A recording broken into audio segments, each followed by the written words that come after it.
Hi there, I'm Syl Beckner. I'm a volunteer naturalist here at Bernheim Forest. And if you should ever get to come out on an Eco Kids, which is every child outside, they're held on Saturdays at Bernheim, you'll see several discovery tables. And one of the discovery tables will be my table, and I talk about some of the wild animals that live in Bernheim. A lot of people have asked me, where are the animals that are in Bernheim? They just don't see them. Oh, they might see a tree squirrel or hear the birds sing. But where's the coyotes? Where's the bobcats? Where are they? Well, they're probably asleep. They may be watching you. They're hiding in the forest. They blend in quite well. But there are some animals that will be awake, but they're seasonal. And one of them is my groundhog. Now, this is kind of a little skinny groundhog. He's supposed to fatten up when he goes to sleep for the winter. He actually sleeps 6 months out of the year. He's got a lot to do in a small amount of time. So he has to fatten up, he has to learn how to dig his house, and he may not only dig his house once, he might have to do it twice because he's such a good digger and home builder, other animals want to live there. So this is my little groundhog, and you won't see him, he's in the ground, so he'll be on the ground. He's kind of a clumsy runner, but he'll fatten up during the winter time, or during the summertime, and hopefully survive. Okay, my next little critter doesn't get much respect because it looks like a big old rat or a mouse, but it's not. It's our only marsupial in North America. This is our opossum, and we spell it with an O. I tell people you only say opossum during St. Patrick's Day. That's when we're all Irish. So this is our little opossum, and he's such a unique animal. He actually lived with the dinosaurs. And he survived where the dinosaurs did not during the Ice Age. In fact, it was about that time he came from South America and moved to North America. And she is our only one, because I have to say she because she has a pocket. And you know, when the animals have a pocket like that, they're called marsupials, like a kangaroo. Her babies are actually called joys, and her little male is called a jake, and female is called a jill. They have the most teeth of any land mammal. They have 50 teeth. So she's really quite a unique little animal. My next little critter is the raccoon. Ooh, my raccoon. Yes. Mischief maker. They had the perfect body for nighttime activity. They're dark rings on their tail. They have a mask on their face, like a bandit. That mask helps cut down on glare so they can see better, helps with their vision.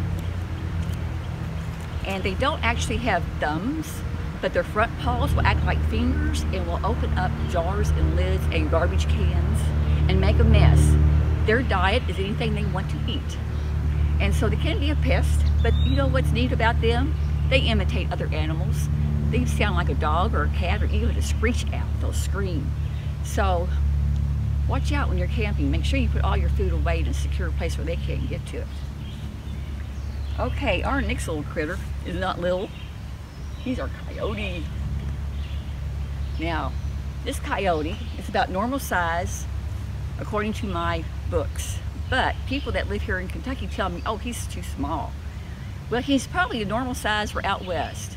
In Kentucky, he is the top of his food chain. He has no predator out here. So he can get as big as his body wants to, or can. Out west, there's the gray wolf. So they may not get as big. So but anyway, he's our coyote, and a lot of people think he's sneaky and too clever. He's just smart. He changes when the environment changes. He can adapt. He's one of our most adaptable animals out in the forest.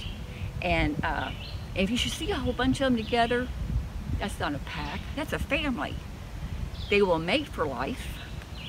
They'll have maybe their litter up to 2 years. They'll have a litter every spring, but they might keep them for every 2 years. Now by fall, the pups can hunt on their own, but the puppies might want to stick around for a while. So you'll see a family of them. They don't have to be together. They can be by themselves, but like I said, they're one of our most adaptable animals. So this is our coyote. Now, save the favorite for last, the striped skunk. The striped skunk is all over the United States. But this stripe right here, this V, that's not where his name came from. Sometimes they're all white. Sometimes there's hardly any white back here at all. He gets his name by this little mark on his forehead, a stripe. Now, as far as I can see, most of the skunks are getting their names from their foreheads. Kentucky also has a spotted skunk. He's got long, fat stripes all over his body, and he's got a spot on his forehead. He's only 4 pounds. The striped skunk's about 13 to 14 pounds. And the striped skunk, when he's getting ready to spray, usually he raises his tail. That spotted skunk is the one that does a handstand. Don't wait for this guy to do a handstand. He might raise his tail. I think maybe because the spotted skunk is so small, he can just flip right up there quickly. So don't wait for this guy. But really it takes a lot of energy for this striped skunk to, or any skunk to spray, and they don't want to do it. If they don't feel threatened, then they should just probably look at you. I have encountered skunks before, and I don't threaten them, of course, because I don't want to get smelly. And so you'll be okay, most likely, if you just don't bother them. Wildlife needs to be respected, and just leave them alone. I would suggest you slowly back away. So, but it won't hurt you if you get sprayed. It will sting if you have an open sore, stick like glue. He does have one really major, he's got several predators, but one major one, and that's the great horned owl. And owls, as a rule, like several other birds, don't have a good sense of smell. So that smell, that stink doesn't bother him. So an owl is a nighttime critter, so is the skunk. The owl's got fringe on his feathers, so he flies very quietly. And then he can sneak right up on the skunk. But if that skunk does see him, this skunk can spray right at his beak and glue it shut temporarily. Raptor Rehab has told me that they've had to rescue great horned owls because of skunks. So they're still got their defense going, but they're kind of small, so that's how the way they defend themselves. So that kind of tells you some animals that live here at Bernheim. Of course, we have plenty of white-tailed deer, but you know, anytime you want to come to Bernheim, make sure you come on Eco Kids and check out all the tables. We got all kinds of tables for you to explore. Thank you very much.